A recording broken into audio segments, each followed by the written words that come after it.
Alors, bonjour tout le monde. On continue sur l'exercice que nous avons commencé l'après-midi, donc hier. Alors, on était sur la deuxième question. On considère la commande scalaire de la machine dans laquelle oméga r est constamment égal à oméga rm, de sorte que la seule grandeur influente du couple est le courant IS. D'accord? Alors, la première question, déterminer la relation entre Vs IS à oméga R égale oméga Rm, et puis établir un diagramme d'accord, de la commande sur la machine accouplée à un système mécanique, la grandeur influente d'entrée étant IS. La troisième question, indiquer sous la forme d'un graphe comment est effectué le réglage de l'onduleur de tension à partir de la connaissance de oméga Rm. Oméga étant la vitesse angulaire et S étant le courant de réglage. Et puis la dernière question, on demande de proposer après justification le graphe de la commande. D'accord. Alors, je vous laisse un moment pour réfléchir et après on va voir la solution.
Alors pour la première question de la deuxième partie, si on remplace oméga R par oméga RM, d'accord, dans la question que vous avez ici, donc si on remplace oméga R par oméga RM, vous vous rappelez la valeur d'hier, donc vous allez dans l'expression de VS en fonction de IS et vous allez remplacer oméga R M, d'accord, par, vous vous rappelez donc la valeur que nous avons hier. Alors finalement, vous allez avoir l'expression de VS en fonction de IS, dans le cas où vous avez oméga R égale à oméga RM. Donc vous avez cette expression-là, et finalement, vous allez avoir la valeur efficace de la tension, donc est égale à cette impédance fois la valeur efficace le courant IS. Donc voilà pour la première question de la deuxième partie.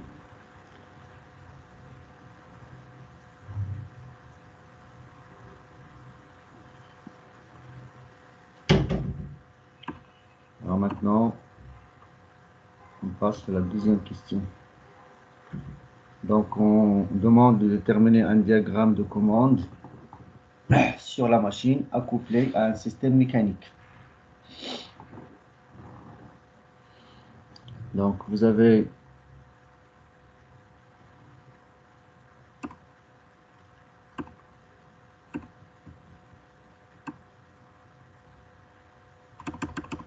notre moteur, d'accord? Et puis, on sait très bien que d'après l'énoncé, la valeur de la commande, c'est IS.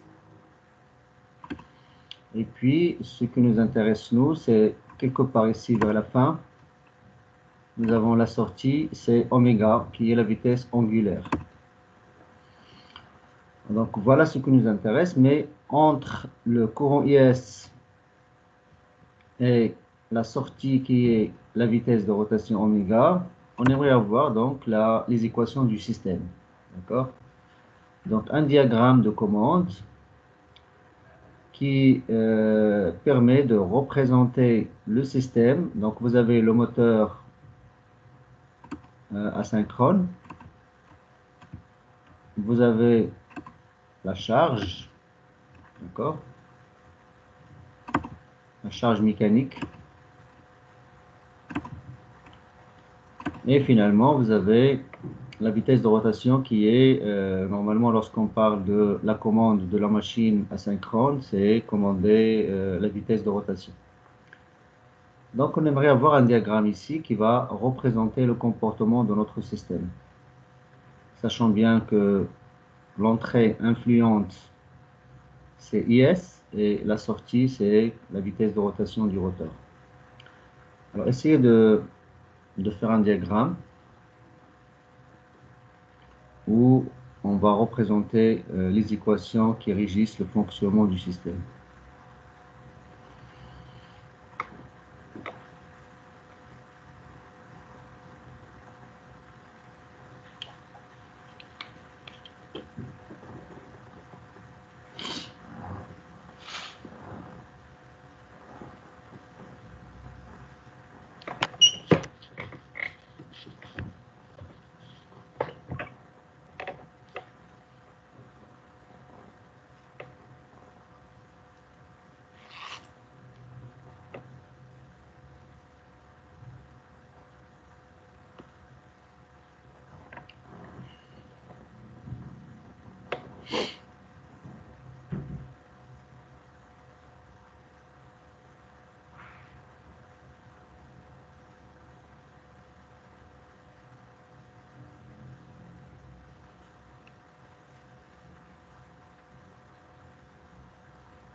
Alors, il faut se rappeler que on est dans un régime où la vitesse oméga r est égale à oméga rm.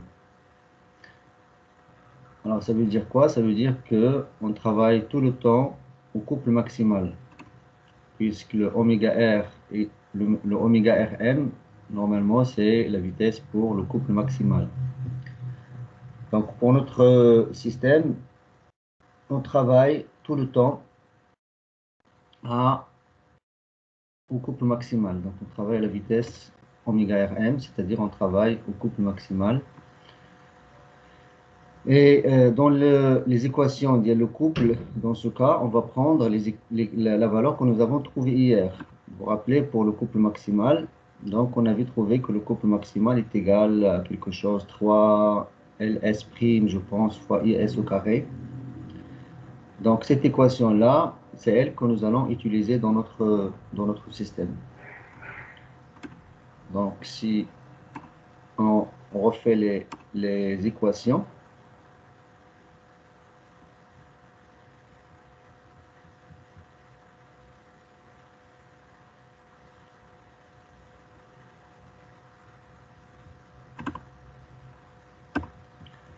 on va voir les équations suivantes.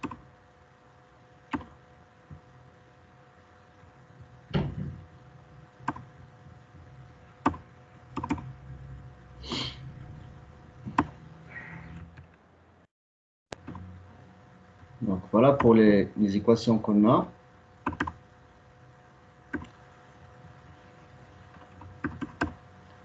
Donc, puisqu'on est dans l'hypothèse du mode électromécanique dominant, ça veut dire dans ce cas, vous avez l'expression d'ILCE et celle le couple maximal. Vous vous rappelez hier, donc là c'est la relation R1. Donc R1 ma R2 ma R3, ce sont des relations que nous allons représenter dans le graphe ou le graphe causal que nous allons établir. Alors on sait que le couple maximal, ce que nous avons calculé hier, donc vous avez le couple, c'est 3 ls et s au carré. Donc ça, c'est la première relation que nous connaissons puisqu'on travaille à un couple maximal. Et puis, vous avez la deuxième équation qui régit notre système, c'est l'équation mécanique, la dérivée de la vitesse, donc qui est égale à 1 sur g, le couple électromagnétique, moins le couple de charge. D'accord? Donc avec G, c'est le moment d'inertie totale ramené au rotor. Et le CS, c'est le couple de charge. Et puis vous avez, puisque la charge n'est pas spécifiée, mais normalement, il doit être spécifié dans l'application que vous aurez. D'accord? Donc vous avez la loi d'IL CS en fonction d'IL la vitesse de rotation. Alors si on est dans un ventilateur par exemple, vous allez avoir la vitesse qui est proportionnelle à C oméga, à oméga carré par exemple. Si vous êtes par exemple, monte charge ou le Haja, vous allez par exemple avoir un couple résistant qui est constant, et ainsi de suite. Donc, dans tous les cas, vous allez avoir la loi ou la caractéristique d'IL, le couple résistant en fonction de l'oméga selon l'application que vous aurez. Donc, finalement, on a les trois relations qui nous permettent de tracer le diagramme de commande de notre système. D'accord? Donc, il y a trois relations réseau, donc on va établir le diagramme. Alors là, vous voyez à partir de ce schéma-là que notre diagramme, normalement, il va commencer par le courant IS, d'accord? Le courant IS à travers la relation que vous avez ici, qui est la relation R1. Donc, je ne vais pas reprendre la relation, mais je vais écrire uniquement la relation et vous avez cette relation. Et à la sortie ici, j'aurai le couple électromagnétique. D'accord? Pourquoi? Parce que le couple électromagnétique,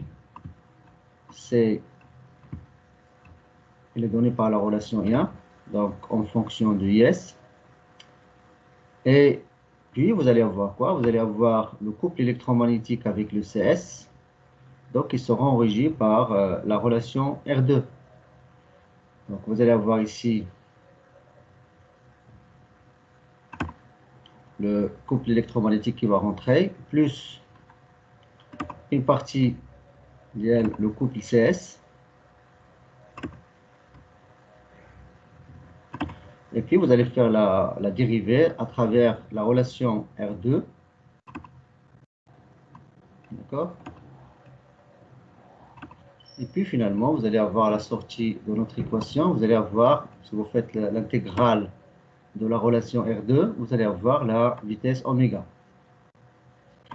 Et puis, la vitesse oméga, vous faites la vitesse oméga à travers la relation R3. Ça va vous donner le couple résistance CS. Donc là, finalement, vous avez le diagramme causal, ou le graphe causal de notre système. Donc vous avez à l'entrée le courant IS. À travers la relation R1, ça veut dire tout ça, vous pouvez le rentrer dans un algorithme, dans un programme de simulation. À la sortie, vous allez avoir le couple électromagnétique CE. D'accord? Le couple électromagnétique CE avec le couple résistance CS, à travers la relation R2, vous allez avoir la vitesse de rotation oméga. Et à partir de la vitesse de rotation oméga, vous pouvez déduire le couple résistance CS. Donc voilà ce qu'on appelle le diagramme causal, ou là, le graphe causal, ça veut dire un graphe qui nous donne la relation qui relie les différentes grandeurs de notre système à partir de la grandeur influente dans ce cas qui est le courant IS, et à la sortie on récupère la grandeur qu'on aimerait réguler qui est dans ce cas la vitesse de rotation oméga. Donc si vous voulez quelque chose qui est bien tracé, donc je vous remets le graphe causal.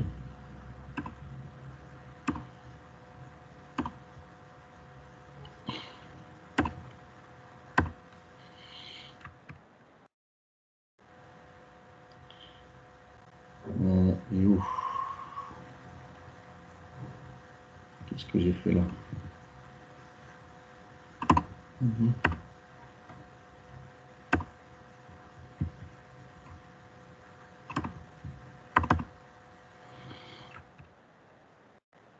Voilà pour notre graphe causal.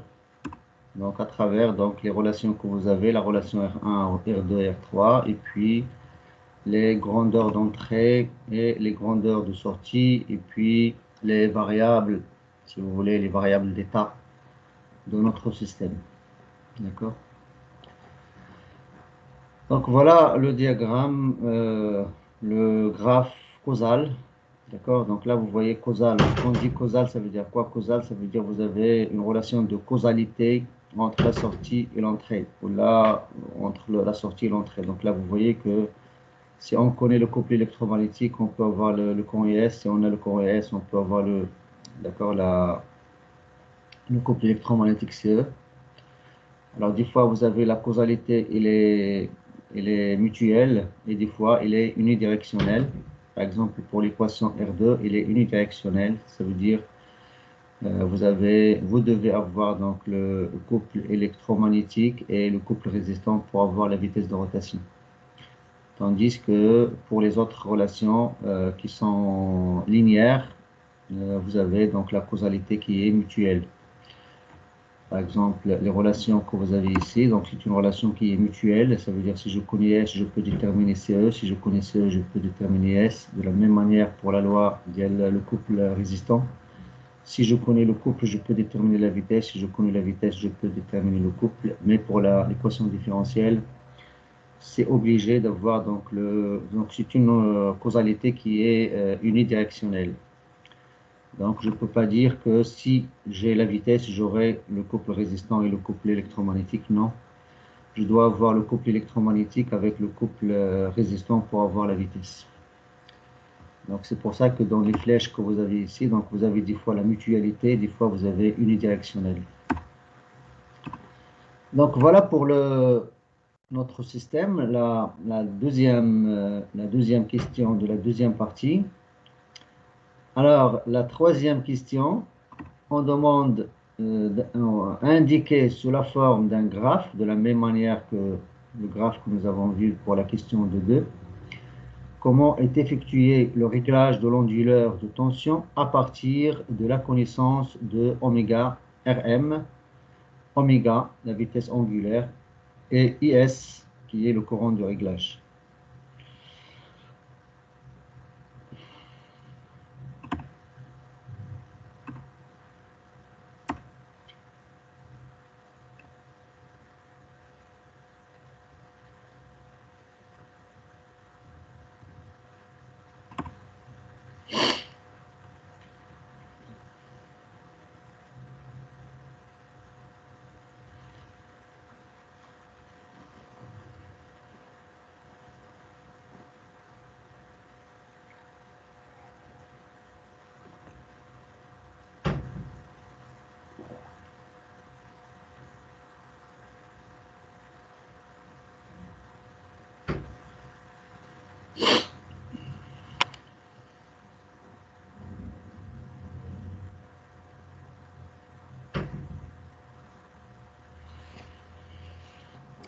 Donc, pour bien expliquer la question, donc, pour notre système, on doit utiliser un onduleur et cet onduleur, il doit avoir, parce que pour commander la Emily, ou de toute façon, que ce soit quelle que soit la stratégie de commande que vous allez adopter pour l'onduleur, vous devez avoir des consignes. Vous devez avoir des consignes pour la fréquence et pour la fréquence et pour la tension. D'accord? Donc, vous devez avoir une fréquence de consigne, d'accord? Donc, je vais l'appeler la consigne. Donc, je ne sais pas comment vous l'appelez, mais bon, je vais mettre une croix. Donc, ça veut dire que c'est la consigne de la fréquence et puis la consigne de la tension. Et ce sont ces consignes-là que vous devez appliquer à un régulateur, un contrôle, une commande, d'accord? Un régulateur qui va commander quoi? Qui va commander l'onduleur.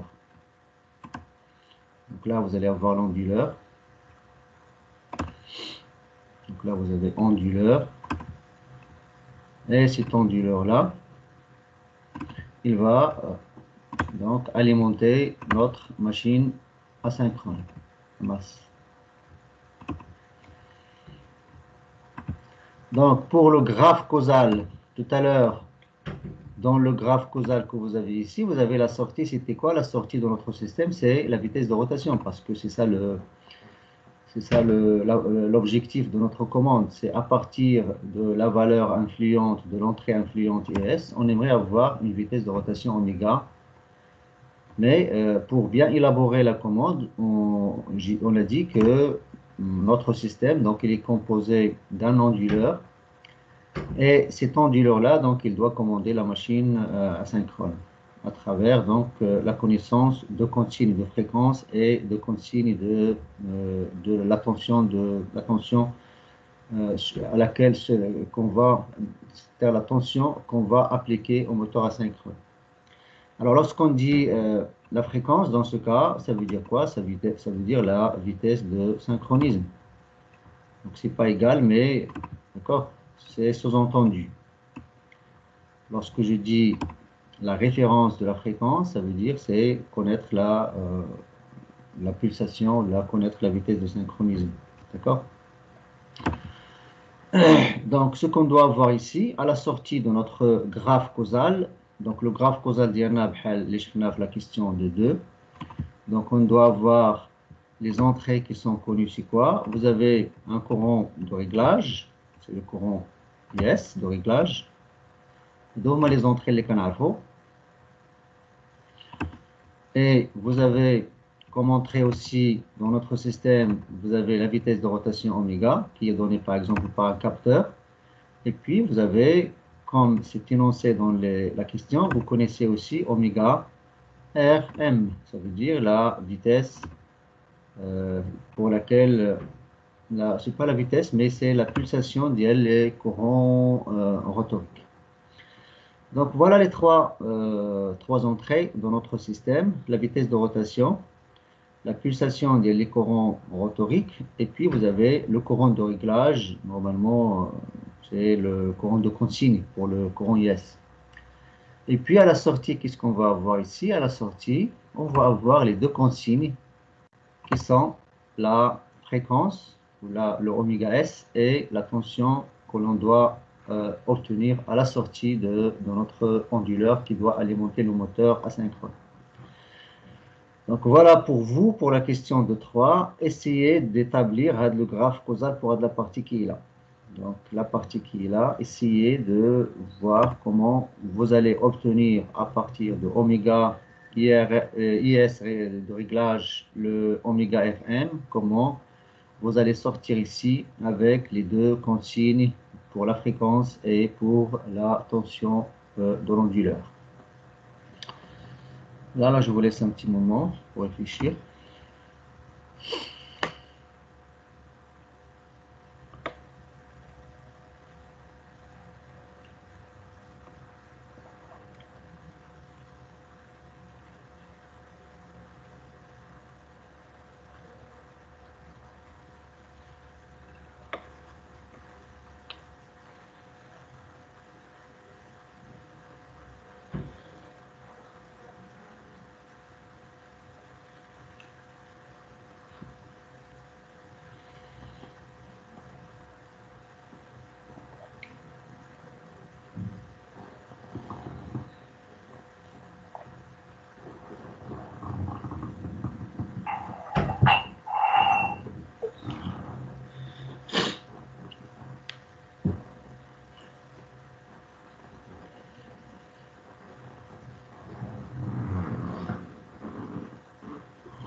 Donc pour la solution,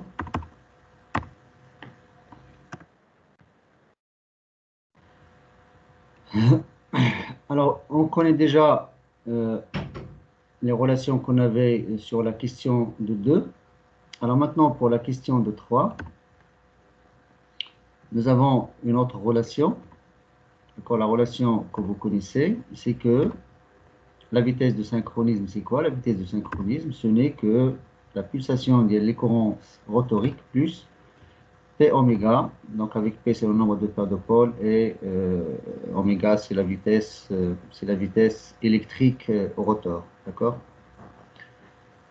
Pardon. Oméga, c'est la vitesse mécanique. Donc pour avoir la pulsation électrique, parce que ce que vous avez ici, c'est la pulsation électrique. D'accord?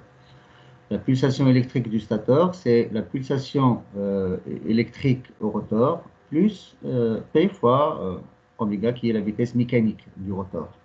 Donc ça, c'est une relation que vous connaissez, d'accord? Pour passer de l'électrique vers le mécanique, d'accord, on doit toujours multiplier par le nombre de paires de pôles. Ça, j'espère que vous l'avez fait avec les machines électriques. Donc, si vous avez la pulsation des courants, c'est oméga S, d'accord? Si vous avez un nombre de paires de pôles qui est égal à P, alors pour avoir la vitesse, par exemple, de synchronisme mécanique, donc il y a la vitesse de synchronisme mécanique, ça veut dire la vitesse mécanique, d'accord, les parties qui tournent, d'accord, c'est oméga S sur P.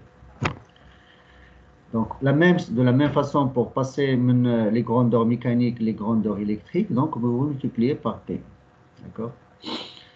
Alors, la pulsation de synchronisme électrique, dans ce cas, c'est la pulsation des courants, est égale à la pulsation des courants rotoriques plus P fois oméga. Donc là, c'est la relation 4 que nous allons introduire dans le graphe causal. Et puis, la relation R5, c'est déjà connu, d'accord? La relation R5, c'est l'expression de la valeur de la tension en fonction le courant IS. Mais nous allons remplacer le courant IS par le courant de réglage, parce que c'est le courant qui va désigner une grandeur de réglage. Alors finalement, si on aimerait tracer le graphe causal, on va utiliser donc la relation R4 et la relation R5, sachant très bien que vous avez les deux premières entrées de notre système, c'est quoi? C'est la vitesse de rotation, à travers un capteur par exemple. Et puis dans l'exercice aussi, on dit qu'on connaît la pulsation rotorique. À travers la relation R4, qu'est-ce qu'on va définir? Donc on va avoir le oméga S. Alors déjà, oméga S, c'est quoi? C'est notre consigne pour la fréquence F, S, d'accord, étoile.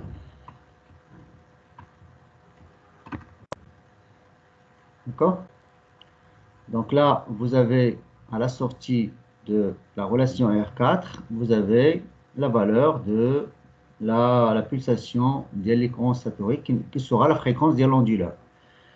Parce que l'onduleur, il doit alimenter le stateur. Donc la fréquence à la sortie de l'onduleur, ce n'est que la pulsation statorique. D'accord? Alors lorsque vous sortez de la relation R4 avec oméga S, donc oméga S avec le courant IS que vous avez ici, d'accord, vous avez oméga S, vous avez le courant, donc vous allez obtenir la tension VS. Donc la tension VS dans ce cas, ce n'est que la tension de consigne que vous allez appliquer au régulateur de notre onduleur. Donc ça veut dire que notre onduleur, il doit fournir un signal, une tension qui a une fréquence Fs. La fréquence Fs, elle est liée à la pulsation de synchronisme oméga S et une tension de consigne, donc la valeur efficace de la tension de l'onduleur à la sortie de l'onduleur qui sera donnée par la relation R5. D'accord, que vous avez ici. Donc voilà pour l'algorithme, ça veut dire que vous avez besoin d'équations et de relations qui vous permettent soit de faire un, un réglage analogique ou de faire un réglage automatique et numérique, donc électronique.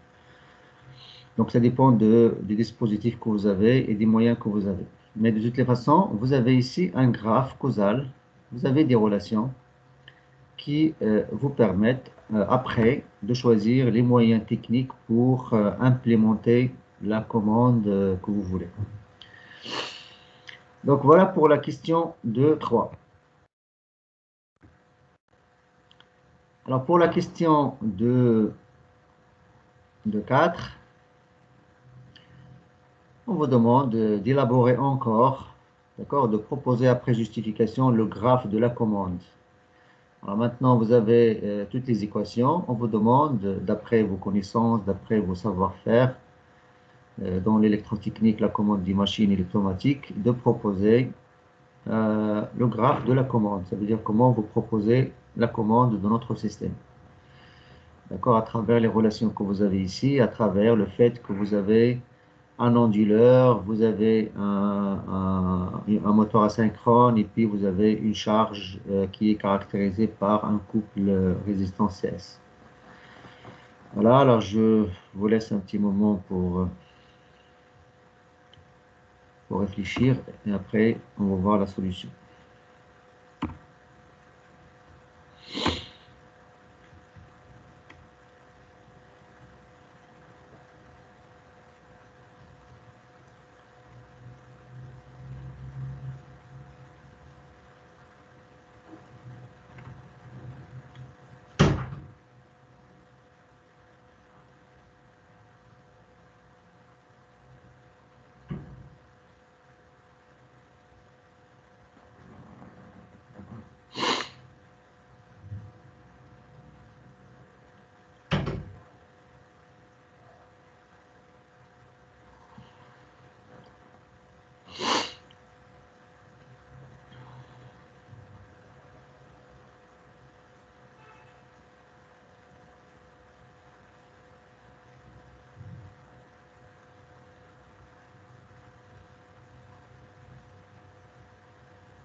Alors pour bien expliquer la question,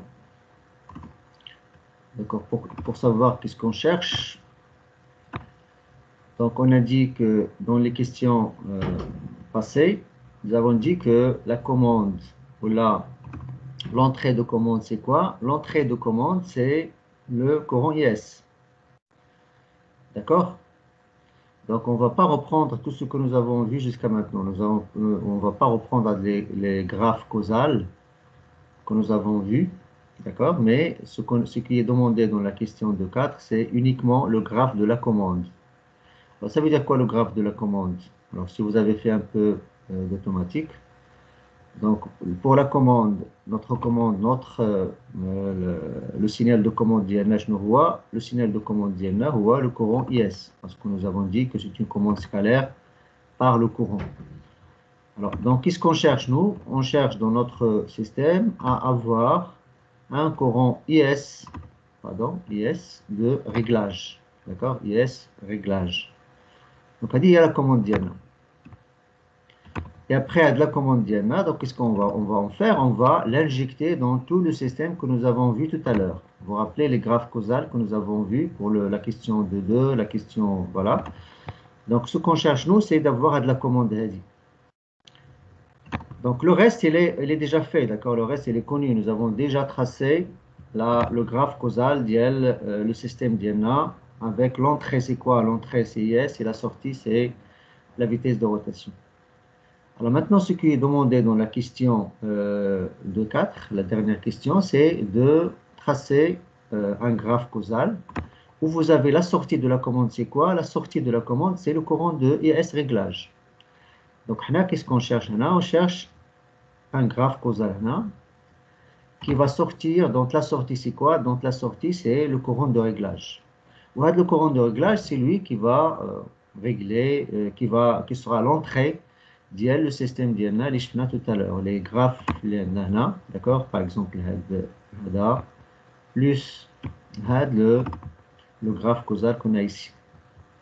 Mais ce qu'on cherche dans la question de 4, c'est d'avoir un graphe causal qui va nous donner le graphe causal de la commande. D'accord? Donc maintenant, il faut voir quelles sont les entrées de la commande. Et puis à la sortie, on doit avoir le courant de réglage IS réglage. Donc, je nomme les entrées d'INA, pour la commande, d'accord, pour avoir donc le courant de réglage IS qui va commander notre système total, d'accord, avec le moteur, l'onduleur et ainsi de suite. Donc, voilà pour la question. Je vous laisse réfléchir un petit moment pour savoir quelles sont les entrées de notre commande déjà pour avoir le courant IS de réglage. Alors déjà, c'est-à-dire pour faire la solution ensemble, alors les choses dont nous avons besoin, c'est quoi? Vous avez besoin déjà de la mesure de la vitesse de rotation, d'accord? Alors la vitesse de rotation, la mesure, d'accord? Donc il y a la mesure. Et puis quoi encore? Donc vous avez besoin de la mesure. Et puis vous avez besoin aussi, parce que on cherche à la fin ici à régler la vitesse de rotation, parce qu'à la fin vous allez avoir la vitesse de rotation. Donc la vitesse de rotation de Naxnan, le capteur. Donc il faut avoir un capteur de vitesse, et le capteur de vitesse, c'est lui qui va nous donner de la mesure. D'accord? L'essentiel, on a de la mesure, donc on a la mesure de la vitesse de rotation, parce qu'on doit avoir une boucle de régulation. Donc on doit avoir un capteur de vitesse qui va nous donner l'image de la vitesse réelle. D'accord? Donc voilà la première des choses. La deuxième des choses, c'est que puisqu'on aime tourner à une certaine vitesse, donc on doit avoir une certaine vitesse de référence. D'accord? Donc, parce qu'on cherche à tourner à une certaine vitesse de référence. Donc, les entrées d'IANA pour la commande, c'est déjà avoir la vitesse de rotation, d'accord? L'image de la vitesse de rotation, la vitesse réelle, mesurée. La référence, ça veut dire la vitesse pour laquelle on aimerait commander notre système. Et puis, finalement, il faut avoir la grandeur qui commande. Alors, c'est quoi la grandeur qui commande dans ce cas? C'est le couple électromagnétique. D'accord? Donc, on aimerait avoir une image de notre couple électromagnétique. Donc, voilà les entrées de notre commande déjà. Pour avoir le courant de réglage, IS, on doit avoir l'image de la vitesse de référence, et puis la référence le couple électromagnétique qui va nous donner de la vitesse de référence. D'accord? Donc à partir de ces trois entrées que vous avez pour la commande, donc on doit sortir avec le courant IS réglage. Alors quelles sont les équations qu'on va utiliser ici? Dans le graphe causal que vous avez là, je vous remets les équations qu'on va utiliser. Alors je vous laisse le moment de réfléchir.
Donc pour la solution de la question de 4,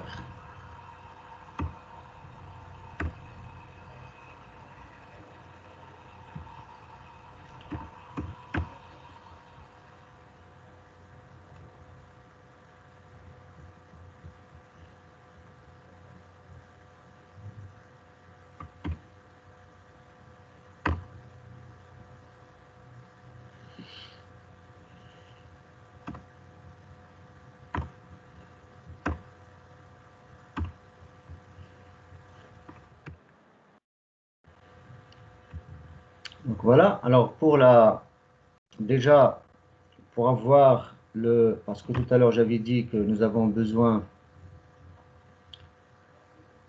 dans notre système, nous avons besoin du couple électromagnétique de réglage, ça veut dire le couple électromagnétique de référence.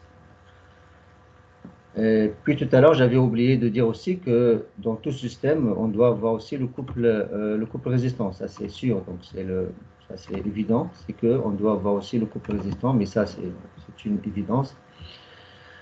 Donc, pour notre système, nous avons, si vous voulez, 4 entrées. Donc, vous avez la mesure de la vitesse de référence, le couple électromagnétique de référence, et puis vous avez l'entrée perturbateur ou le shahaja qui est le CS, qui est le couple résistant.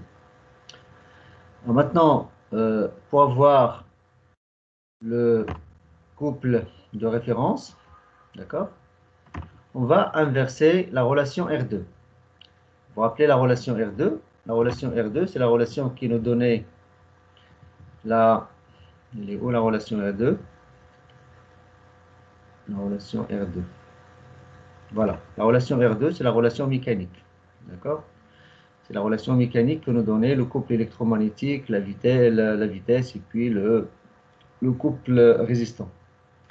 Donc, à partir de cette relation-là, donc si on fait si on inverse la relation RD, qu'est-ce qu'on aurait? On aurait le couple électromagnétique, d'accord, qui est égal, parce que dans notre relation R2, qu'est-ce qu'on avait? Dans la relation R2, on avait comme entrée le couple électromagnétique et le couple résistant, et on avait comme sortie la vitesse de rotation. Donc, si on inverse la relation R2, qu'est-ce qu'on aura normalement? On aura, si vous voulez, donc les entrées, c'est quoi? Les entrées, c'est le couple électromagnétique, c'est le couple résistant, pardon, CS, plus un certain algorithme de réglage, d'accord? Parce que dans ce cas, on doit avoir un algorithme de réglage pour le couple électromagnétique, d'accord? Donc, ça s'appelle un régulateur ou un correcteur de vitesse. Donc, finalement, on aura l'algorithme, d'accord? Ça veut dire ici, vous avez une relation. C'est la relation, là, c'est l'algorithme du correcteur.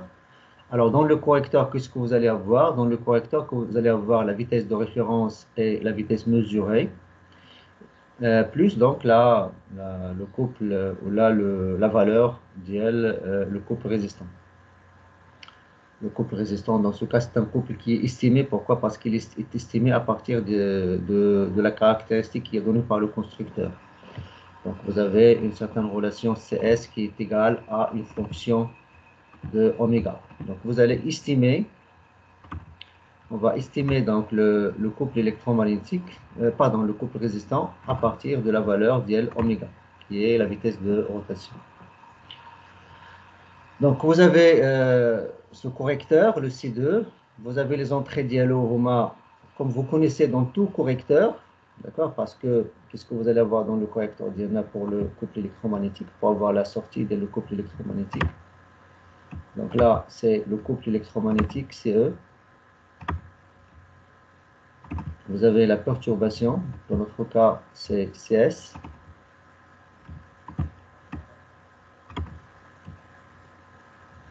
Et puis, notre correcteur, il a besoin de quoi? Il a besoin de 2 entrées. Normalement, les entrées d'IANA, on a besoin de la vitesse de référence. Alors, la vitesse de référence, donc, c'est appelé dans ce cas VREF, d'accord? Et l'autre entrée, c'est quoi? C'est la mesure de la vitesse de rotation. Donc, à partir de ce régulateur, donc on a la relation que vous connaissez. La relation, c'est quoi? C'est le C2. Donc, c'est l'algorithme le correcteur. Donc, quel que soit l'algorithme, ça peut être un PID, ça peut être un PI, d'accord? Selon votre commande.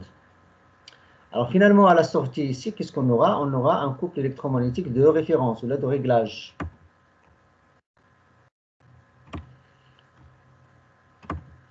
Alors, ce couple électromagnétique de réglage, on va l'utiliser pour la deuxième relation que vous avez ici. Ça veut dire on va inverser la relation R1.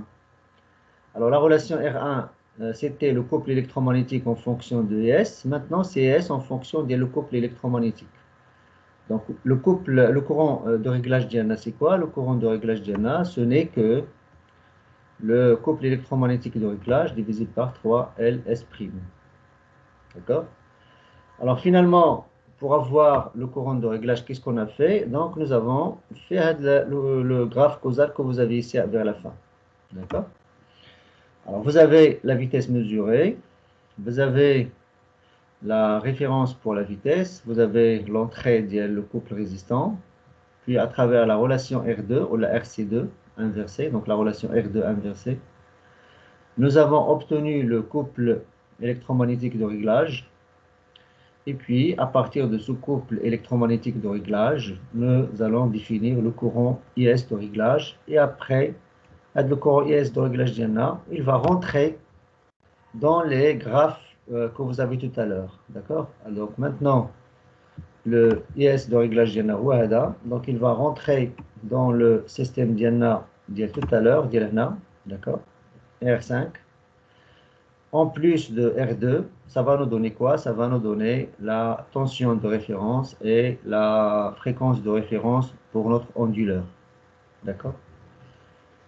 Donc voilà finalement comment on peut implémenter une commande scalaire à travers donc, les différents graphes causales que nous avons vus dans cet exercice. Voilà.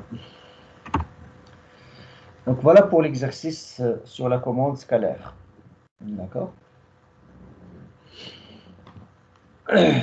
Donc, comme j'ai dit, l'implémentation de la commande, donc il peut être n'importe quoi, d'accord?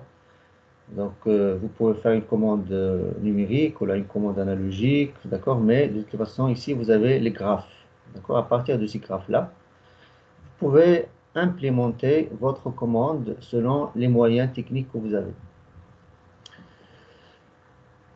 Donc, voilà. Donc, je vous laisse, si vous voulez, prendre la solution pour la question 4.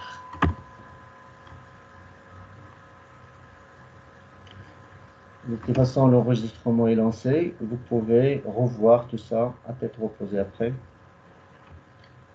Mais si vous voulez regarder donc la solution pour un moment, je vous laisse le temps de passer à une autre série d'exercices. Mais cette fois-ci, c'est la commande, bon, c'est la commande vectorielle parce qu'on va travailler avec la transformation de Park.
Alors, on va passer à la série 5. Alors, comme hier, je vais la poser dans le dossier des exercices. Comme ça, vous allez avoir directement l'énoncé chez vous. Donc, je place l'exercice, la série, dans le dossier des exercices. Voilà. Le fichier.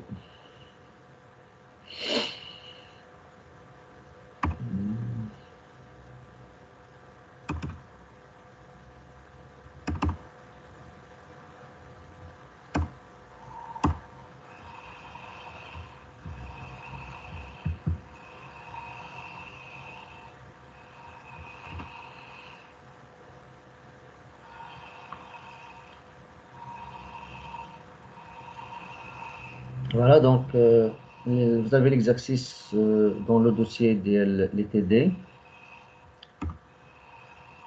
Je vais le partager sur l'écran.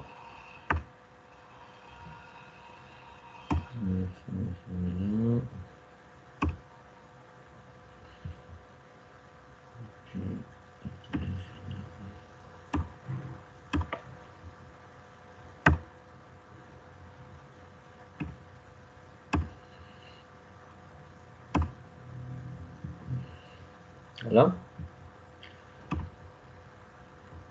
Donc, vous avez une machine asynchrone dans un système biphasé. Donc, ça, c'est l'exercice. Alors, dans cet exercice, vous avez une machine électrique bipolaire avec un nombre de paires de pôles qui est égal à 1. Elle est constituée d'un stateur bobiné, diphasé, et d'un rotor bobiné monophasé. D'accord? Donc là, vous voyez le schéma sur la figure que vous avez ici.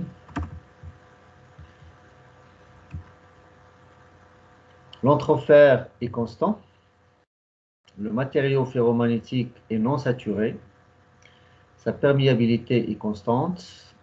Les forces magnétomotrices sont à répartition spatiale sinusoïdale. Donc ça, nous avons vu dans le cours que la force magnétomotrice, elles sont à répartition spatiale sinusoïdale. Ça veut dire si vous prenez un point M dans l'entrefer, vous allez trouver que la force magnétomotrice dans cet entrefer, c'est une valeur maximale fois cosinus de θ. Avec θ, c'est quoi? C'est l'angle que fait le point M avec l'axe que fait la droite OM avec la phase de l'ostator. Donc ça, c'était dans le cours. Alors, les notations qu'on va utiliser, vous avez LS qui est l'inductance propre des phases statoriques. Donc, ils sont identiques sur les deux enroulements, puisque vous avez biphasé. L'inductance propre de la phase du rotor, sachant bien que dans le rotor, nous avons une seule phase. D'accord? Vous avez le M, c'est le maximum de l'inductance mutuelle entre la phase rotorique et une phase statorique. Donc la M, c'est le maximum. Donc sachant très bien que si vous voulez calculer la valeur réelle de l'inductance mutuelle, donc il faut multiplier par cosinus de alpha que vous avez ici. Donc M fois cosinus de alpha pour avoir l'inductance mutuelle entre la phase du rotor et la phase du stator. Et puis vous avez RR qui est la résistance de la phase du rotor. Et je suppose que dans cet exercice, on néglige la résistance du stator. Donc voilà le schéma d'IANA. Vous avez deux phases au stator et vous avez une phase au rotor. D'accord? Donc ce sont les données. Donc n'essayez pas d'inventer quelque chose qui n'est pas dans l'exercice. Donc l'exercice, il énonce que vous avez seulement deux phases au stator et vous avez une phase au rotor. Et puis vous avez donc IS1, vous avez IS2, les deux courants, il y a les deux bobinages du stator, IR, le courant du rotor. Vous avez l'angle alpha, c'est l'angle que fait la bobine du rotor avec la bobine 1 du stator. Et puis vous avez donc quelques rappels. Alors l'inductance mutuelle entre deux phases est une fonction cosinusoïdale de l'angle entre leurs axes. ça, c'est ce que je viens de dire. C'est pour calculer l'inductance mutuelle. Donc, vous devez multiplier par un cosinus de alpha. L'énergie électromagnétique oméga électromagnétique emmagasinée dans la machine a pour expression, donc elle dit maroufa. Donc, chaque fois que vous avez un certain bobinage, donc pour avoir l'énergie électromagnétique emmagasinée dans la machine, vous avez 1 sur 2 le vecteur des courants fois la matrice des inductances fois le courant I. D'accord? La transposée des courant fois le courant. Donc là, on a le courant I. D'accord? Ça ne se voit pas, mais donc c'est I. D'accord? C'est la même chose que ce que vous avez ici.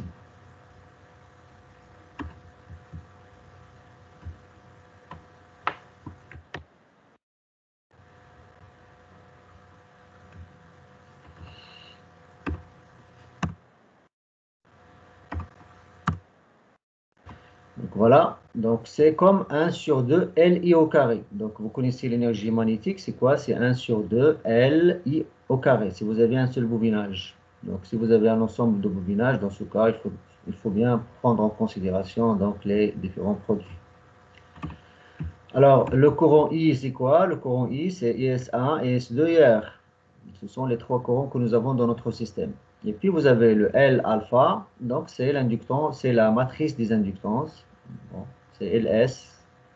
Et puis, vous avez M12, ça veut dire c'est l'inductance mutuelle entre la phase 1 du rotor et la phase 2 du stator. De la même manière, pardon, M12, ça veut dire l'inductance mutuelle entre les deux phases, il y a le stator, d'accord? Mais le M12, le M21, vous allez voir que c'est égal à 0, d'accord? Parce qu'on est si on est dans un système biphasé, le M12 et le M21, c'est 0, puisqu'il y a un angle pi sur 2 entre les deux. Donc les deux, ils sont indépendants magnétiquement, comme nous allons voir après. Et puis vous avez M1R, ça veut dire la phase 1 du stateur avec la phase du rotor, parce que vous avez une seule phase au rotor, d'accord? Et puis donc la même chose pour le reste. Alors on sait très bien que le M12 égale à M21, donc mais tout à l'heure c'est 0. Et puis vous avez le MR1 égale à M1R, MR2 égale à M2R, etc. D'accord? Et puis, la relation entre les flux d'induction totalisés dans les phases et leur courant s'écrit par définition. Donc, vous avez le L, alors le alpha que vous avez ici, donc c'est... D'accord? Et puis, donc, vous avez la matrice. Donc, vous avez le vecteur dial le flux. Donc, c'est le flux phi S1, phi S2, phi R. D'accord? Les trois flux et les trois enroulements. Et puis, on sait très bien que les flux ils sont liés au courant par la relation suivante. Donc, le L que vous avez ici,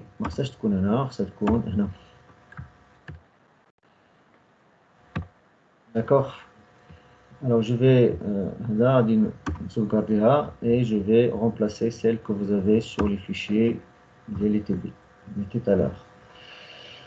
Mais pour le moment, vous avez le vecteur le flux, donc c'est la matrice la matrice là. Alors le L عندنا سيكون داخل ماشي.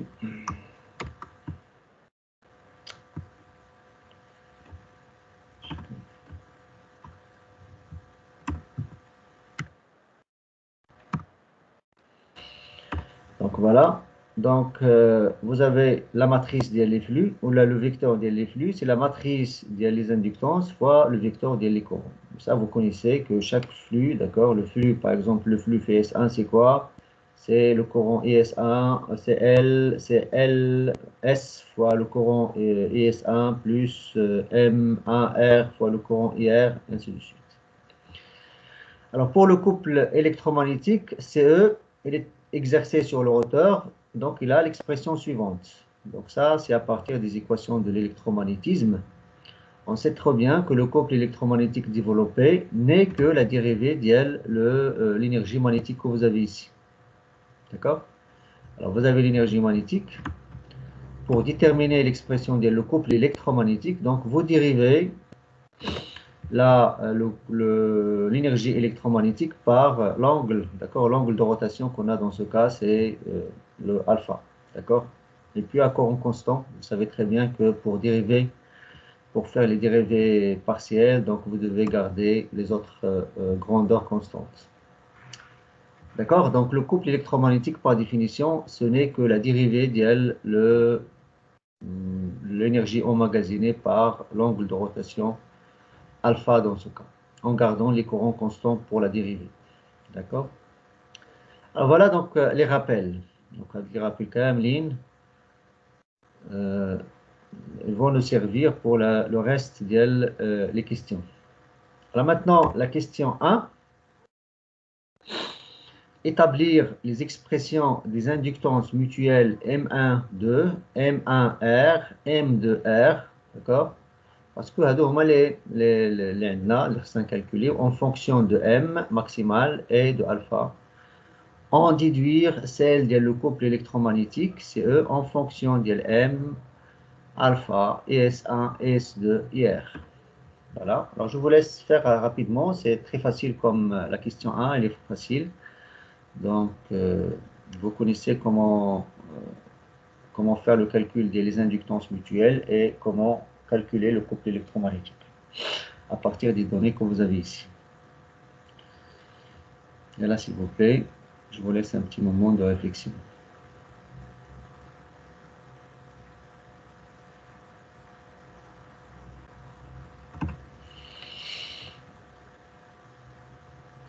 Donc déjà, vous savez que le M12, le M21, c'est 0.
Voilà pour la solution.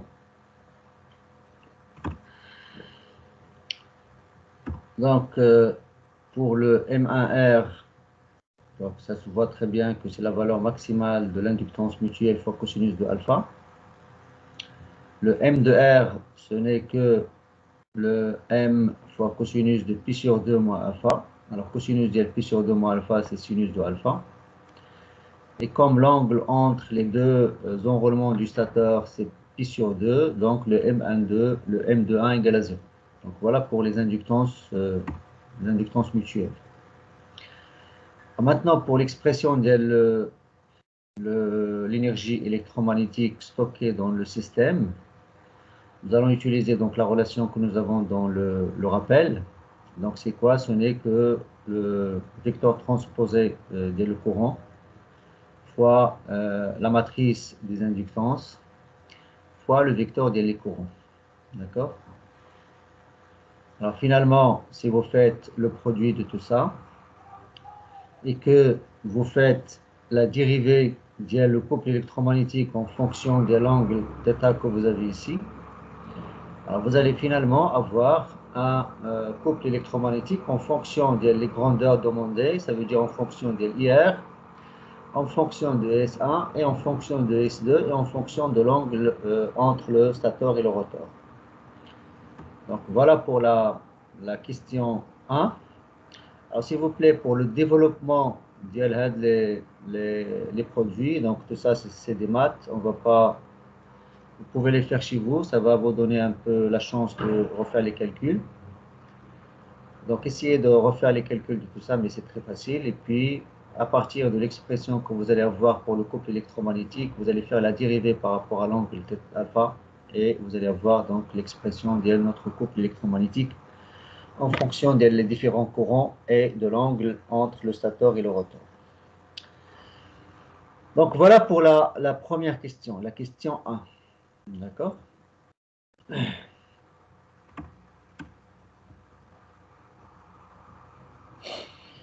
Alors pour la question 2, alors les phases statoriques sont alimentées par un convertisseur statique et les courants ES1 et ES2, puisqu'on est dans un système biphasé. Alors c'est comme dans les systèmes triphasés, puisqu'on est dans un système biphasé, donc l'angle c'est pi sur 2. D'accord? Donc, vous avez les courants S1 et S2, ils sont asservis à des références sinusoïdales qui ont pour expression respective. Alors, vous avez S1, c'est la valeur maximale IS, fois cosinus de oméga ST. Et le IS2, c'est IS cosinus de oméga ST moins pi sur 2. D'accord?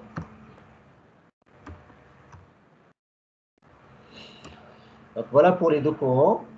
Alors, montrez la question 1.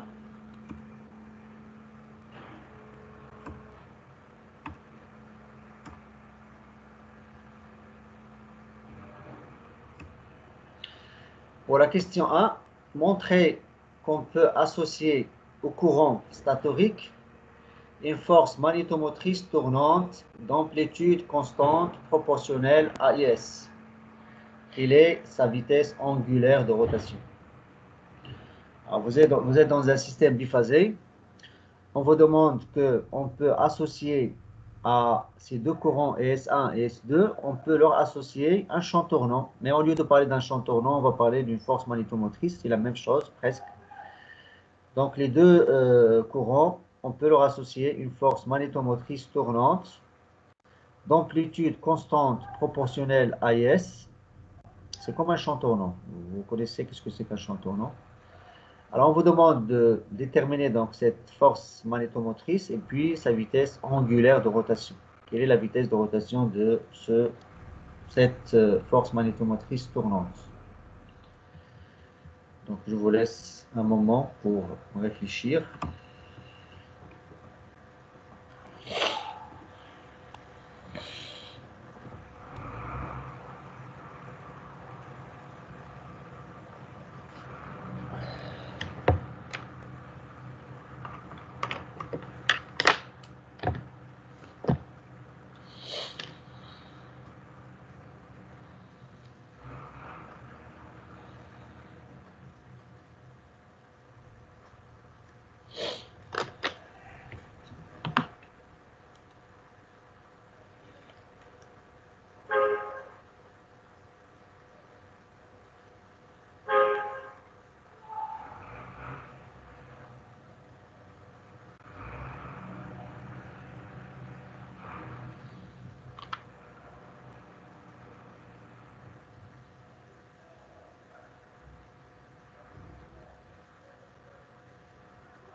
Alors, j'espère que vous avez trouvé quelque chose. Alors, pour la force magnétomotrice, donc, vous savez très bien que chaque fois que vous avez un bobinage,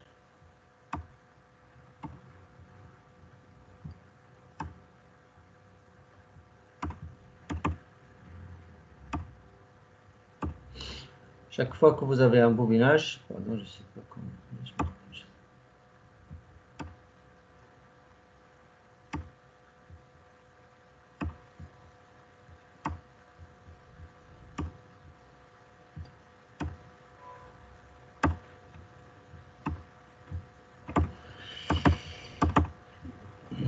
je me cherche le stylet.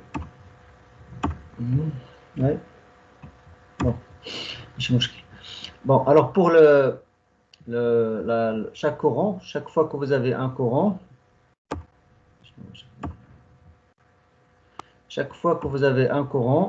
donc le courant, il va créer une force magnétomotrice. D'accord? Et on sait très bien que la force magnétomotrice, là, vous avez, c'est epsilon 1.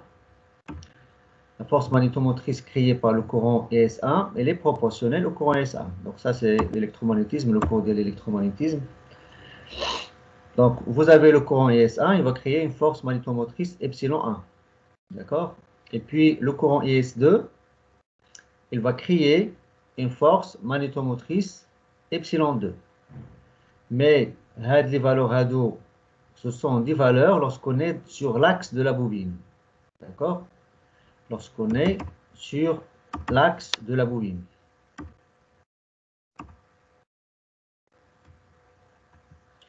On va chercher le stylet, d'accord, mais non, je sais pas. Donc, lorsqu'on est sur l'axe de la bobine, donc on a ces expressions-là, epsilon 1 à epsilon 2.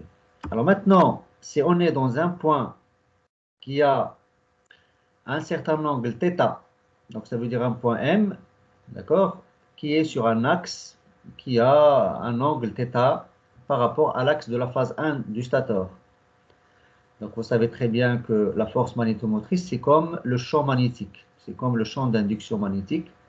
Donc si vous voulez calculer le champ en un point M, donc vous devez multiplier par le cosinus θ. Multiplier la valeur maximale, ça veut dire la valeur d'ILK IS1, qui est la valeur maximale lorsqu'on est sur l'axe de la bobine.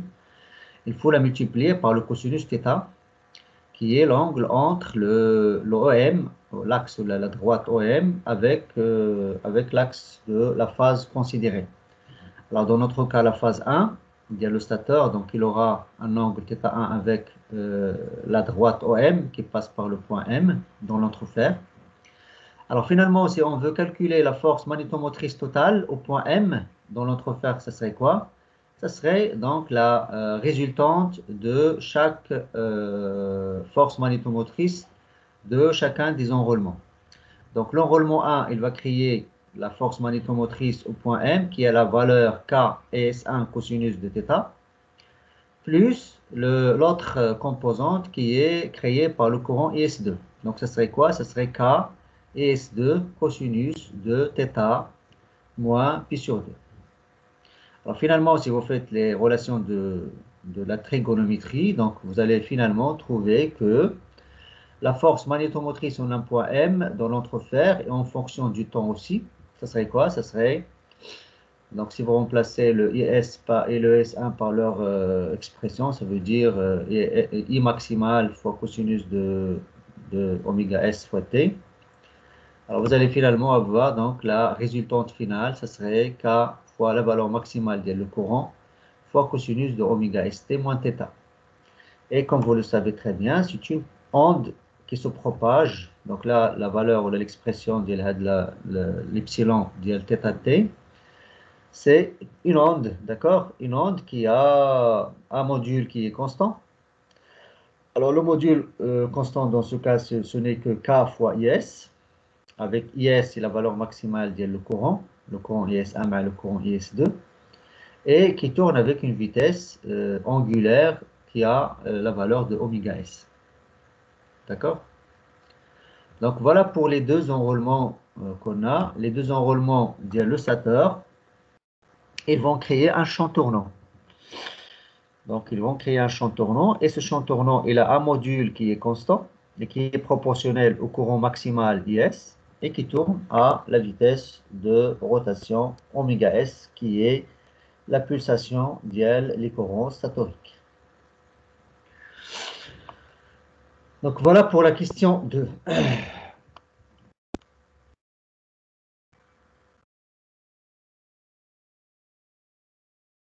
C'est pas la question 2, mais c'est la question 1. C'est la question 2.1. Alors maintenant, la question 2. On dispose un court-circuit aux bornes de la phase rotorique, ça veut dire le bobinage de la phase rotorique, il est court-circuité. Donc de la phase rotorique supposée tourner à la vitesse angulaire oméga constante. D'accord? Donc ça veut dire que vous avez l'angle alpha qui est égal à oméga fois t. D'accord? Alors, déterminer la relation différentielle dans le courant rotorique IR et solution. D'accord? Donc, à partir de ce fait que vous avez un court-circuit au rotor, on demande de déterminer l'équation différentielle d'IR. D'accord? Donc, ça veut dire que vous allez avoir DIR sur DT plus quelque chose égal à quelque chose. En déduire pour le régime permanent son expression instantanée. Montrer que IR égale à une valeur maximale IR sinus de oméga R moins un certain déphasage, d'accord? Avec oméga R, c'est quoi? Ce n'est que la pulsation des courants rotoriques. Donc là, vous voyez, il y a un certain glissement, d'accord? Donc oméga R, c'est quoi? C'est G oméga S. Si vous prenez le glissement, c'est oméga S moins oméga sur oméga S, d'accord? Donc vous allez avoir donc, le oméga R qui est la pulsation des courants rotoriques. Oméga R, c'est oméga S moins la vitesse de rotation. Alors précisez les expressions d'IL, IR et le déphasage que vous avez ici. Voilà. Donc je vous laisse un petit moment de réflexion.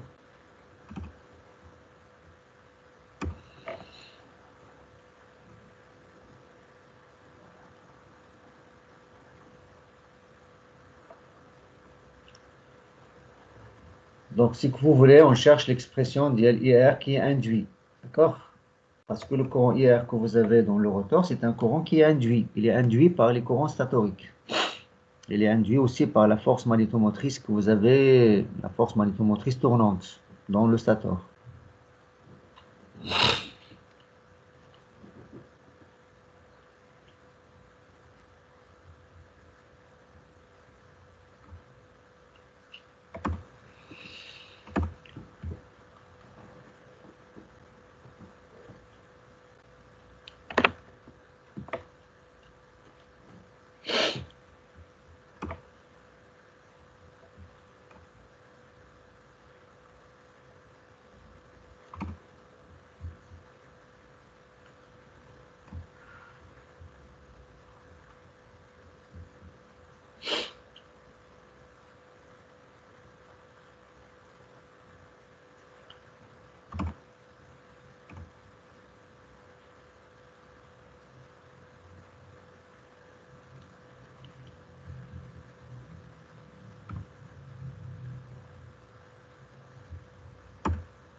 pour la solution de cette question,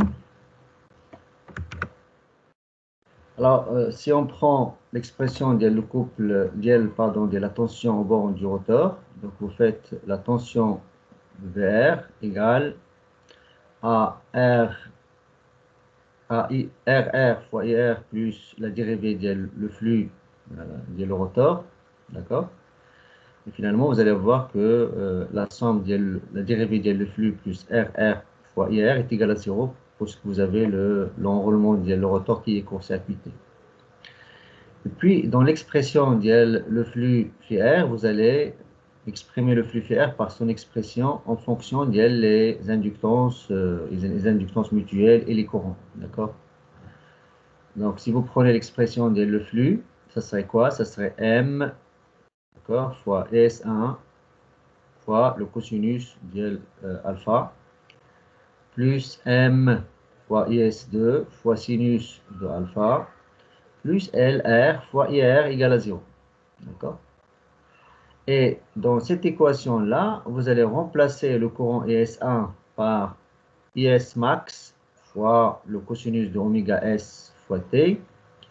Et de la même manière, le courant IS2, vous allez le remplacer par son expression, le courant maximal IS fois cosinus de oméga ST moins pi sur 2. D'accord? Donc finalement, vous allez avoir une équation en fonction de le courant IR, ça veut dire la dérivée de le courant IR, plus RR fois IR, d'accord? Plus LR IR, plus les autres grandeurs normalement qui sont c'est comme l'entrée de le système. D'accord? Alors finalement, si vous développez tout ça, vous allez avoir l'équation suivante. D'accord? Donc vous allez avoir l'équation Lenzana. Donc c'est une équation que vous connaissez. C'est une équation normalement où vous avez ici donc la dérivée de le courant IR fois LR plus RR IR qui est égale à une excitation. Donc regardez, c'est l'excitation. Alors ça veut dire quoi? Si vous avez fait les équations différentielles, vous savez que cette équation elle a deux composantes. La première composante, c'est une composante qui est transitoire. Et la deuxième composante, c'est une composante qui aura la même forme que l'excitation. Alors l'excitation d'INA est, d'accord, l'excitation d'INA est. Donc ça veut dire qu'en régime permanent, la seule composante qui va rester, c'est une composante qui va ressembler à l'excitation que vous avez. L'excitation d'INA ou à l'entrée du système. C'est comme si vous avez, c'est comme si vous avez une résistance, une bobine. Le système il est excité par quoi? Il est excité par une source sinusoïdale de tension. D'accord? Alors finalement, le courant IR que vous allez avoir, donc comme j'ai dit, donc, il y aura deux composantes. Il y a une composante qui est transitoire. Ça veut dire transitoire, ça veut dire qu'il va s'évanouir avec le temps. D'accord? Je vais l'appeler IT et RT. Donc, à dire à 0 lorsque t tend vers l'infini. D'accord? Ici égal à 0, mais lorsque t tend vers l'infini, donc il sera nul. Et ce qui va rester, c'est quoi? Il va rester un régime permanent. Et toujours le régime permanent, il a quelle forme? Il a la forme de l'excitation. L'excitation d'INA, il a dit, d'accord? Donc le régime permanent, il aura la même forme que ce que vous avez ici. Il aura la même forme, voilà que les constantes, ils vont changer, d'accord? Parce que là, vous allez avoir pour la valeur maximale une autre valeur, et pour l'entrée à l'intérieur de la sinusoïde, vous allez avoir un certain déphasage, d'accord? Donc, si vous revenez au cours de la résolution des équations différentielles, vous allez trouver que normalement, le système ADA, donc la valeur maximale de l'origine permanente, l'indana, la valeur maximale d'ILO, ce n'est que ce que vous avez ici, d'accord, divisé par l'impédance, d'accord, le module de l'impédance, et dans ce cas, l'impédance d'INA, ou donc la racine de R au carré plus LR oméga R, d'accord. Et puis le déphasage que vous allez avoir ici, d'accord, le moins phi R que vous avez à l'intérieur, ça serait quoi? Ce n'est que l'arc tangente de LR oméga R sur RR. D'accord?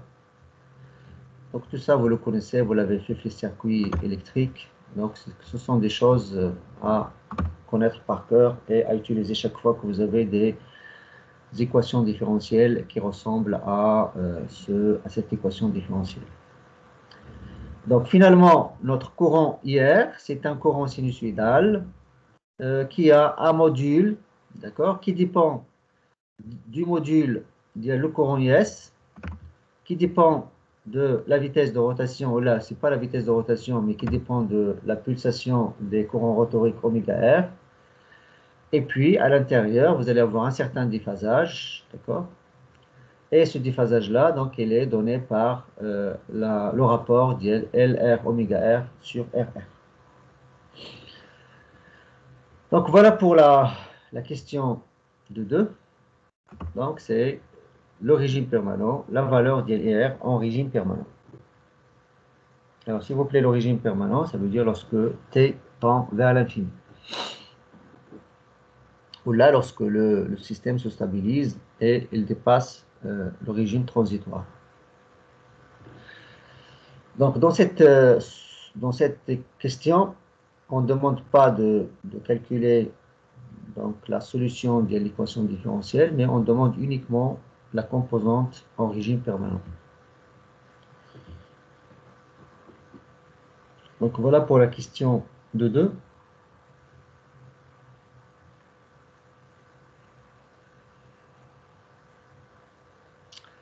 Alors, la dernière question.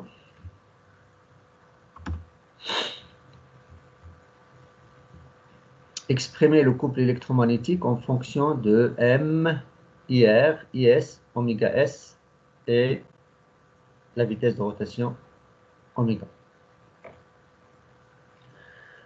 Montrer quelle est la somme d'un couple moyen et d'un couple fluctuant sinusoïdal de pulsation 2 fois oméga R. Tracer le graphe du couple moyen en fonction de oméga R, qui est la pulsation rotorique. Quelles sont les coordonnées du maximum est le couple, à quel type de fonctionnement correspondent les valeurs négatives de oméga R, quelle modification faudrait-il apporter au rotor pour supprimer le couple fluctuant? D'accord? Donc, si on exprime le couple électromagnétique en fonction du temps, vous allez trouver que le couple électromagnétique il est composé de 2 composantes. Il y a un couple moyen et un couple fluctuant sinusoïdal. Alors, comme vous le savez, un couple fluctuant sinusoïdal ne va pas causer de mouvement de rotation parce que, comme on a fait dans le cours, lorsque vous avez un couple qui est sinusoïdal, c'est un couple qui ne produit pas de mouvement, qui ne produit pas de force. Pourquoi? Parce que vous donnez des signaux contradictoires à votre inertie. Ça veut dire que vous lui dites de tourner à gauche, puis de tourner à droite, tourner à gauche, tourner à droite, dans un temps qui est très bref. Et dans ce cas, votre système ne va pas répondre, parce que chaque système il a un certain temps de réponse. Donc, pour que le système tourne, il faut que le couple moyen soit non nul. Donc, il faut que votre couple ait une composante moyenne non nulle. D'accord? Pour que le système peut tourner. Donc, si on fait l'expression d'un autre couple, on va trouver qu'il est composé de 2 composantes, une moyenne et un couple fluctuant. On demande de tracer le graphe du couple, d'accord, en fonction de oméga R. Et puis, quel est le type de fonctionnement lorsque vous avez la vitesse oméga R, ou là vous avez la pulsation oméga R qui est négative. Et puis, quelles sont les modifications à apporter à notre système ou là au rotor pour supprimer le couple fluctuant. Donc voilà pour cette dernière question.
Voilà pour la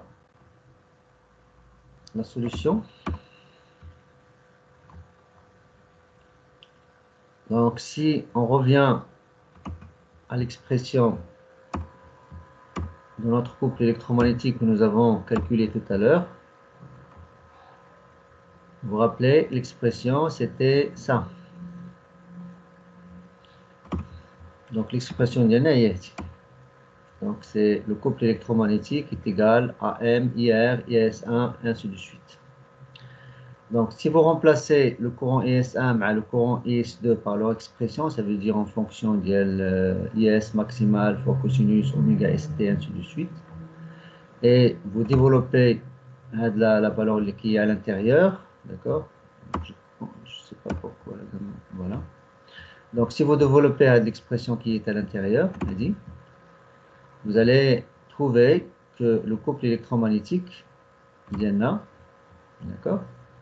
Donc, ça serait égal à cette expression-là.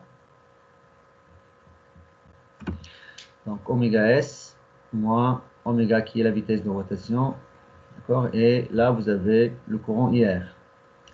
Alors, on va remplacer le courant IR par son expression que nous avons trouvée à le régime permanent que vous avez ici, d'accord? Donc, on va remplacer le courant IR par son expression en fonction de la valeur que vous avez là, et puis cosinus de oméga R moins le déphasage que vous avez. Alors, finalement, vous allez avoir l'expression de le couple électromagnétique qui aura la forme suivante. D'accord? Donc, la valeur que vous avez ici, c'est la valeur maximale. Et puis, vous avez le cosinus de le déphasage moins le cosinus de oméga t moins le déphasage. D'accord? Alors, à partir de cette expression-là, vous voyez déjà qu'on a deux composantes. Vous avez une composante qui est constante, d'accord, une composante qui est la valeur moyenne, tandis que la deuxième composante, elle est de valeur moyenne non nulle. Elle est de valeur moyenne nulle, d'accord? Donc, c'est une expression qui est sinusoïdale. Alors, comme j'ai dit tout à l'heure, le couple, la composante le couple, il ne participe pas à la création de la force qui va faire tourner le moteur. Donc, la seule composante qui va faire tourner le moteur, c'est l'expression, la valeur moyenne, la composante moyenne du couple. Alors, on sait très bien que le cosinus le déphasage qu'on a, parce qu'on a tout à l'heure dit que le déphasage que vous avez, ce n'est que l'arc tangente de L, R, oméga R divisé par RR. D'accord? Donc, ça veut dire le cosinus le déphasage, voilà, d'accord? Le cosinus le déphasage, voilà.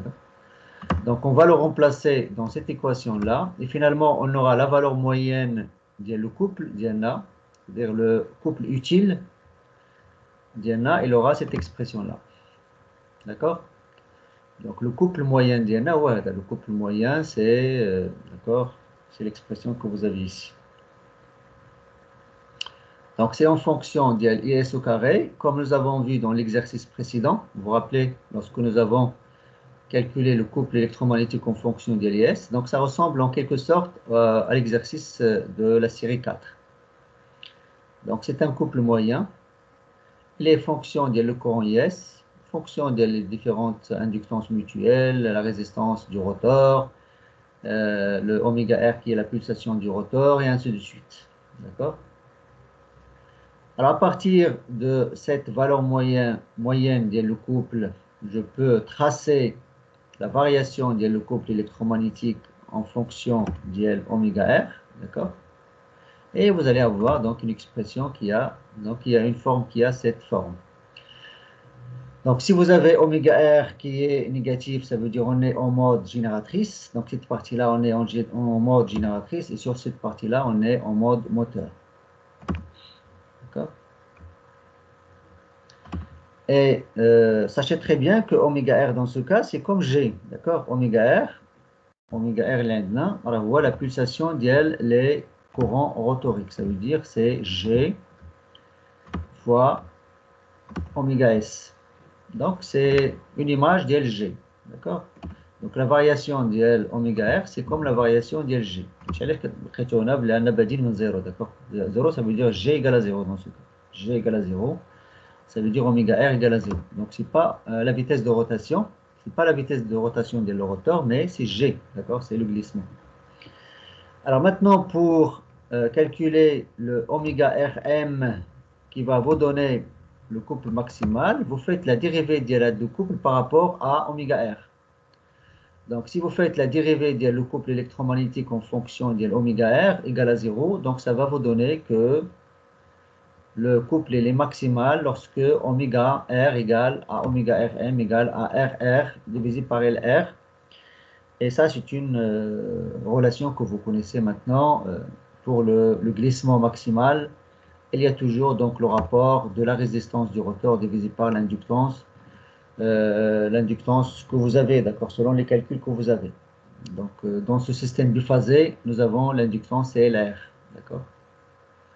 Mais normalement, lorsque vous êtes dans un moteur asynchrone triphasé, le oméga Rm, c'est RR divisé par la somme de l'inductance de fuite de le rotor plus l'inductance de fuite de le stator. Mais dans ce cas, le oméga Rm, c'est RR divisé par LR. Alors maintenant, si vous remplacez oméga R par son expression dans le couple électromagnétique, d'accord, vous allez avoir le couple maximal qui est égal à ça, d'accord? Et vous remplacez le oméga Rm par son expression, finalement, vous allez avoir le couple maximal qui est fonction uniquement du courant IS et les inductances propres et mutuelles, mais elle est indépendante de la résistance du rotor. Comme vous le savez, toujours vous avez le couple maximal, il est indépendant de la résistance du rotor. Donc voilà pour le couple maximal, la valeur du couple maximal, et puis le graphe du couple électromagnétique en fonction de la vitesse, c'est pas de la vitesse de rotation, mais en fonction de la pulsation des grandeurs rotoriques.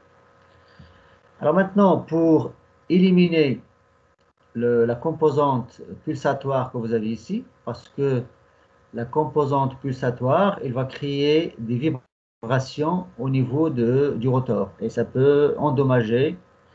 Et ça peut aussi causer des problèmes mécaniques pour le rotor.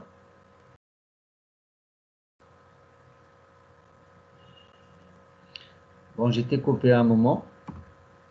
Donc, comme j'ai dit, vous avez la pulsation dans le couple électromagnétique. Ça peut causer des dégâts mécaniques au niveau.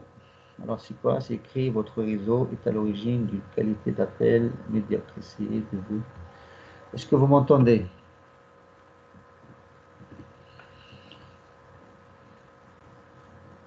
Est-ce que vous Oui, m'entendez? monsieur. Voilà. Oui, monsieur. Oui, monsieur. OK. Alors, j'ai dit que la pulsation dans le couple électromagnétique, ça peut endommager le rotor. Donc, pour éviter ce problème, qu'est-ce qu'on doit faire? On doit éliminer donc, ce couple électromagnétique pulsatoire. Donc, pour éliminer le couple électromagnétique pulsatoire, qui est créé par le courant IR, on doit ajouter dans le rotor comme solution, on doit ajouter au niveau de le rotor une autre phase qui est décalé par rapport à la première phase du rotor d'un angle d'L pi sur 2. Donc comme ça, le courant de cette phase, il va créer de la même manière un couple pulsatoire, mais c'est un couple pulsatoire qui est opposé, si vous faites les calculs, vous pouvez faire ça comme exercice. Donc c'est, vous ajoutez dans le rotor, vous ajoutez un bobinage qui a un angle d'L pi sur 2 par rapport à la première phase du rotor, d'accord? Alors, ce bobinage, il sera traversé par un courant qu'on va appeler le courant IR2. Ce courant IR2, il va créer un couple électromagnétique aussi, donc il y aura une composante pulsatoire.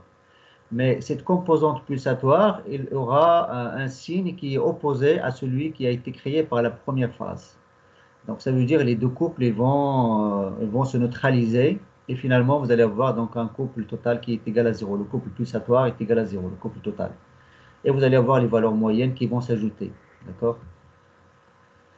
Donc voilà la solution pour, et ça comme j'ai dit, vous pouvez le faire comme exercice. Vous ajoutez vous ajoutez un bobinage, un deuxième bobinage au niveau du rotor et vous allez voir après les calculs que le couple total, il n'y aura plus dans le couple total, il n'y aura plus de composantes pulsatoires sinusoïdales, il n'y aura que des valeurs moyennes donc, qui vont participer à un bon fonctionnement de notre moteur. Donc voilà pour les deux séries, la série 4 et la série 5. Donc j'espère que vous avez pu avoir donc, une idée claire sur comment on peut faire la commande scalaire de la machine asynchrone et puis comment par exemple travailler par un moteur asynchrone en biphasé, en bricolant par exemple des phases, seulement deux phases. Donc au lieu de travailler avec un moteur asynchrone triphasé. D'accord. Et donc là, vous voyez, dans cet exercice, on n'a pas fait de transformation de parc ni rien. On a seulement supposé qu'on va travailler avec un moteur asynchrone qui a deux phases au stateur et une phase au rotor. Et puis, avec les équations qu'on connaît, on a pu donc déterminer le couple électromagnétique en fonction des courants, en fonction des inductances. Et puis, finalement, nous avons tracé une caractéristique qui ressemble à celle que vous connaissez pour le moteur asynchrone. Donc, la caractéristique couple vitesse. Donc, c'est une caractéristique qui ressemble à celle d'un moteur asynchrone normal que vous connaissez. Même si on a travaillé avec seulement deux phases au stateur et une seule phase au rotor. Donc voilà. Alors on va se reposer un moment et puis on va continuer sur